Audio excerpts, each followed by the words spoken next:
Studying up on early modern English taught me how an old letter and a printing press made us start mispronouncing a Scottish name. In my search for the true sound of Shakespeare, long hours at the library paid off, with way too many amazing subplots to squeeze into one video. Before I tuck them into my notebook and turn out the lights, let me share one story I really loved, about a different kind of English. Thanks to a long linguistic past, there are more varieties of English in the British Isles than in the rest of the English-speaking world. At the extremes, these actually behave like different languages. We meet one of those extremes in the far north, Scots.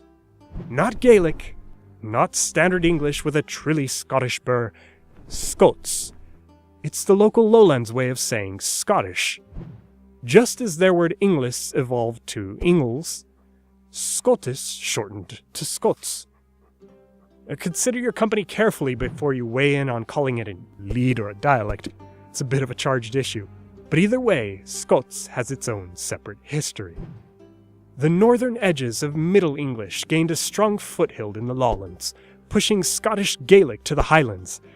The Scots Lead emerged and evolved into its own sub-branch of Anglic, complete with Scots dialects and even a literary form with quirks of its own. Quirks, like yoch. This early English letter was a form of G used for a few sounds, including the glide y and ye, and the raspy sound at the end of its own name, yoch.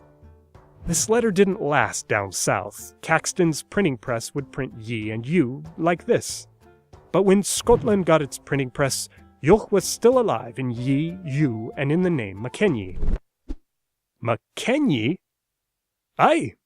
See, back then, printing involved wooden sticks, metal pieces, forms, two people to ink and press. It was a whole process. These weren't the days of holding down a key on your phone until you got a little pop-up to choose the right special character. Type was literally metal pieces stored in a type case. So you'd print with the type you had on hand and you would keep around just enough to print. That spelled the beginning of the end for yoch. The story goes that when the presses in Scotland didn't have the type, the metal piece for yoch in their wooden type cases, they just grabbed the letter Z instead. Close enough, right? Especially since their handwritten forms looked so similar at the time.